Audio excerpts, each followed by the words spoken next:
Hey yo, what's up?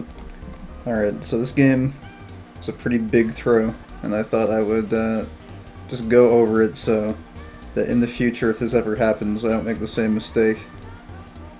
So, the scenario is we got 4 people from the other team pushing bottom on our first fort, and we're pushing their first fort up top, and we end up catching Zagara here. So we end up killing the Zagara, and we're like, okay, this is great. We have 5 people, they have 4. We can outpush them, so if they don't come back to base, then we win the race. So let's go for it. Let's go for the big race, the big push. So we're like, okay, let's go. And like everyone's on board with this. We faster, says Vala. So, you know, we're all going in here. I'm tanking with Arcane Barrier and all that shit. It's all good. We're rolling over everything. It's all good. Now, at this point in time, you can't see it, but we have no idea where the other team is right now. And for some reason, during this game, while we were pushing, I thought they were still pushing up to this area here. But in actual fact, they were taking Dragon Knight, which is fine. The fact that they take Dragon Knight here is absolutely 100% fine. So there's no need to worry about that. So we go here and we take the keep. This is all good. This is where the huge throw occurs. Everyone's pinging core. We're like, okay, they're all missing. They were all going to get the shrines. They have Dragon Knight, sure, but what the heck is the Dragon Knight gonna do? We have 5 people here. We're gonna push the core. But they teleport back in time, and then this fucking disaster happens. So, like, we go in here. I may have misplayed a little bit, I'm not sure. I remember doing some kind of, like, kiting shit around here. I think I was trying to get some hits in on Tyrande. So I, like, bolted the storm over here to avoid getting harassed by Jaina, which might have actually been a pretty big mistake. I'm not sure. I think if we had actually all stayed grouped up, it might have been a little bit better, but they do a pretty good job of defending here. They got the water elemental doing good damage.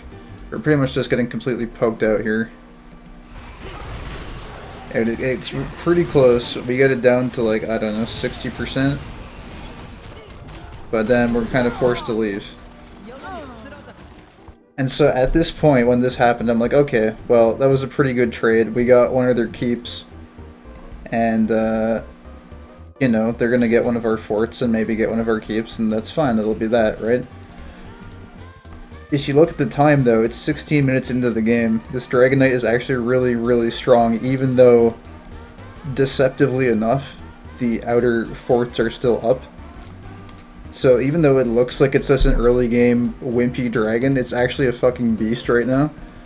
So Raynor ends up getting caught as well on the way out. Diablo goes back. It's like, lol, damn. And like, it doesn't look like he's going to be able to make it, but the death timers in the game now are so long that we have to wait 45 seconds to respawn.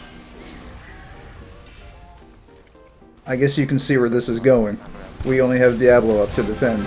Oh my god, that is fucking Hold loud. on. Oh my god. Holy shit. Yeah, oh my god is right. Okay, I had a stream open in the back, apparently. And someone hosted. That's besides the point.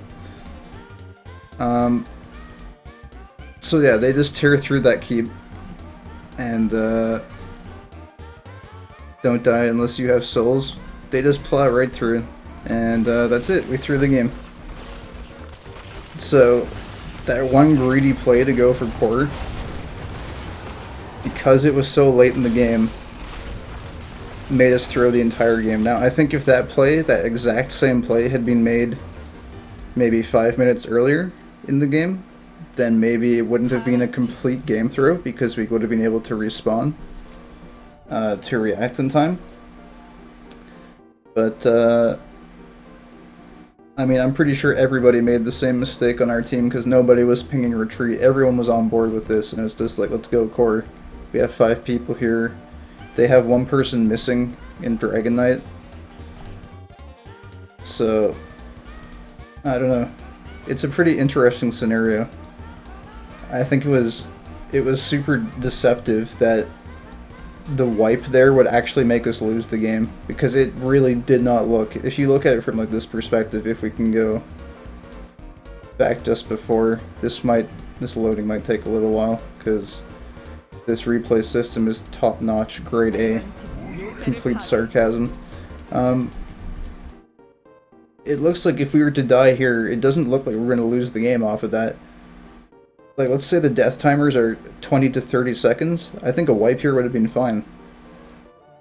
But it's like, you see this Dragon Knight and you see it attacking this fort, and you're like, eh, this won't be that strong of a Dragon Knight. So anyways, I don't know. I guess the lesson in this is to watch out for the game timer and what your level is. Because what looks like it might be a game-winning move might actually turn out to be a game-losing move if you end up being too high level when you pull the wipe. Because sometimes wiping can actually be a very effective trading resource, depending on how long your respawn timer is, but in this case, we traded the game for a losing maneuver, so that is not something you want to do. Anyways. I hope you guys enjoyed this one. Hopefully learned something. I know I definitely did. It's probably one of the more interesting games I've played in quite some time. Or at least one of the more interesting outcomes I've seen. So I couldn't even be mad about this one, because it was actually pretty interesting that we would have 5 pretty high ranked people all agree to do the same thing, and we all ended up making the same fuck up. The correct move to do here, once we took this keep, would have actually, surprisingly enough, been to go back. It does look so much like we can close this out, because you have the one-person Dragon Knight there, you have Zagara dead for 20 seconds, and then that just leaves them with 3 people, right? And it looks like it's so easy to just close this out, but I guess 3 people is the magic number required to successfully defend core against 5, it would seem. And we even had the level 20 advantage to boot, so I don't know. Maybe we misplayed the team fight here. I mean, we can take another quick look at it. So, stun comes down from, I guess, Tyrande. Ult goes down on Vala. Vala takes 1 hit there, 2 hits. Overall, not a big deal though, but by this point our front line is so low that this water elemental is just gonna end up cleaning the house.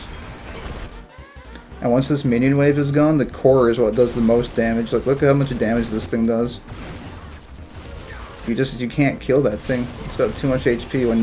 When there's 3 other heroes, heavy damage heroes, on you and like forcing you to run away, you really can't take down core. I think if it had been 2 people left here, maybe we could have done it, but I think 3 is actually the magic number for core defense, it looks like. And then we get swindled by this Dragon Knight. Pretty unbelievable stuff. Anyways, that is all. Thank you for watching, and we'll see you guys next time. Take it easy, and don't throw any games.